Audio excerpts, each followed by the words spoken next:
चार अहम मसाइल बयान करते हैं। नंबर 1, नमाजी के सामने से गुजरने के गुनाह। नंबर 2, नमाजी के सामने बंदा बैठा हुआ है, वो चल पड़ा, वो गुनाहगार है या नहीं। नंबर 3, इसकी कितना हद है, बंदा नमाज पढ़ रहा है, उसके सामने से कितने हद पे बंदा गुजर सकता है। नंबर 4, एक बंदा नफल पढ़ रहा है या सुन्नत पढ़ रहा है और जमात खड़ी हुई, तो उस वक्त जगह खाली है, उसके सामने जगह पुर करनी चाहिए या नहीं। तो पहला मसला ये है कि नमाजी के सामने से गुजरने का गुनाह पैगम्बर अलैहिस्सलाम फरमाते हैं कि 40 उसका इंतज़ार करना पड़े। अगर उसको गुनाह का पता चले कि इतने ज़्यादा गुनाह है तो वो 40 इंतज़ार करना पड़ेगा। बाद में उलमा ने लिखा हुआ है कि 40 का पता ये नहीं है, सहाबी ने भी फरमाया कि 40 दिन का बताया, 40 महीने का बताया, 40 साल का बताया। तो इतनी बड़ी गुनाह है। और दूसरा, यानी ये बाज़ उलमा ने ये भी लिखा हुआ है कि अहादीस में है कि इसको रोकना चाहिए, तो बहुत ज़्यादा वीडियो फिर लंबी हो जाती है। दूसरा मसला ये है कि नमाजी के सामने से कितने हद पे बंदा गुजर सकता है। तो इस पे दो चीज़ें हैं।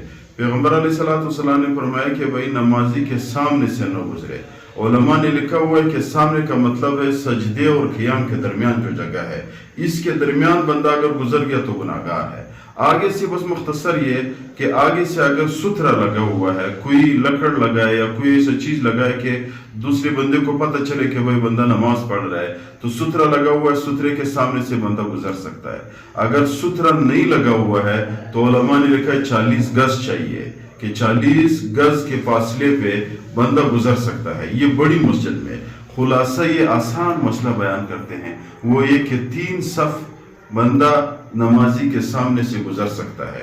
इसका यह है कि जो बंदा नमाज पढ़ रहा है, सजदे की जगह पे देख रहा है, उसकी पाँव की निशानात उसको नजर नहीं आते हैं। इसके तकरीबन 3 सफ होते हैं, तो 3 सफ के सामने बंदा गुजर सकता है। बंदा इधर नमाज पढ़ रहा है, 1 2 3 सफ शुमार करो, आगे से गुजर सकता है।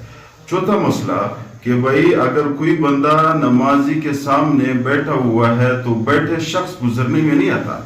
बंदा नमाज पढ़ रही है, आगे सब में दूसरा बैठा हुआ है, वो ऐसे जा सकता है। गुजरने का मतलब यह है इस तरफ से आ गया, इस तरफ से चल गया, ये गुजरना है। ये जो बैठा हुआ है ये जा सकता है, ये गुनाहगार नहीं है। आखिरी मसला ये बयान करते हैं, अगर नमाजी कोई दूसरा नमाजी सुन्नत या नफल पढ़ रहा है, आगे से जगह खाली है, जमात खड़ी हुई, तो जगह खाली नहीं छोड़नी चाहिए।